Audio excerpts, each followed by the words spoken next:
Tahukah teman-teman bahwa 95% keputusan yang kita buat hari ini, mulai dari apa yang kita makan, bagaimana kita bereaksi terhadap kritik, hingga keputusan finansial kita sebenarnya bukan dibuat oleh pikiran sadar kita. Kita mungkin merasa sedang memegang kendali, padahal mungkin kita sedang berjalan dalam mode pilot otomatis. Nah, inilah yang saya sebut sebagai penjara tanpa jeruji. Di video kedua ini, kita akan membedah bagaimana pikiran bawah sadar diam-diam mengendalikan nasib kita dan bagaimana cara mengambil alih kendalinya. Dalam literatur neuroscience dan psikologi, fakta ini sangat mengejutkan di mana Dr. Bruce Lipton, seorang ahli biologi sel dalam bukunya yang berjudul The Biology of Belief, menjelaskan bahwa pikiran bawah sadar kita 1 juta kali lebih kuat daripada pikiran sadar. Pikiran sadar kita mungkin punya cita-cita ingin kaya atau hidup sehat. Tapi jika pikiran bawah sadar kita punya program berbeda, maka program itulah yang akan selalu menang. Kita selalu seperti mencoba menjalankan software di atas hardware kuno yang sistem operasinya belum pernah diperbaharui. Lalu, dari mana program ini berasal? Nah, Dr. Lipton menjelaskan bahwa sejak lahir hingga usia 7 tahun, otak manusia berada dalam gelombang otak theta. Di fase ini, otak kita seperti spons. Kita menyerap segala sesuatu di sekitar kita tanpa filter. Jika di masa kecil teman-teman sering mendengar orang tua berkata, cari uang itu susah. Atau, kita ini orang kecil, jangan mimpi ketinggian.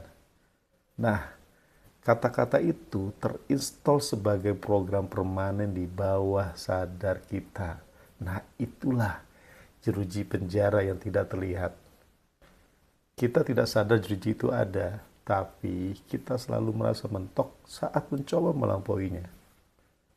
Cara kerja penjara ini mirip dengan sistem operasi komputer.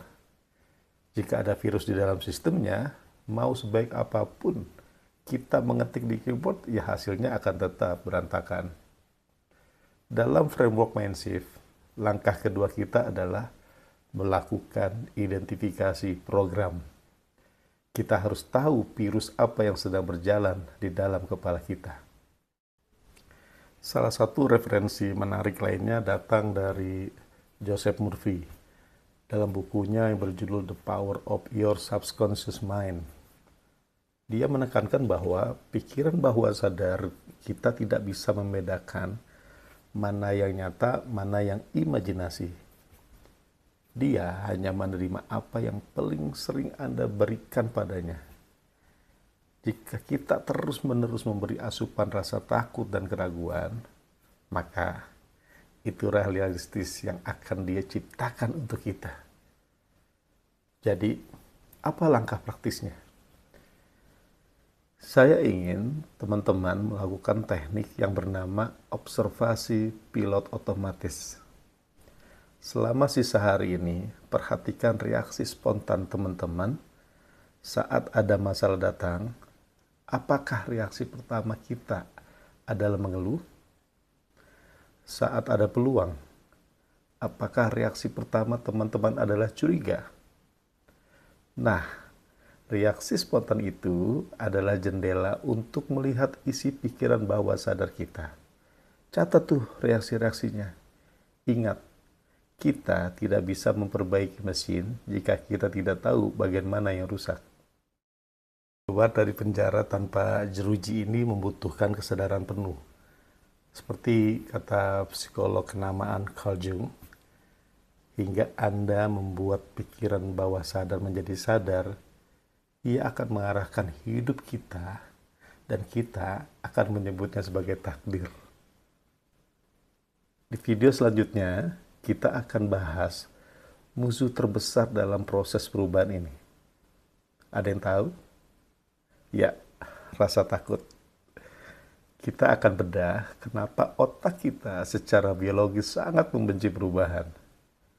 Nah, Tugas teman-teman sekarang adalah tulis di kolom komentar satu kebiasaan buruk yang ingin teman-teman rubah, tapi rasanya sangat sulit dilakukan.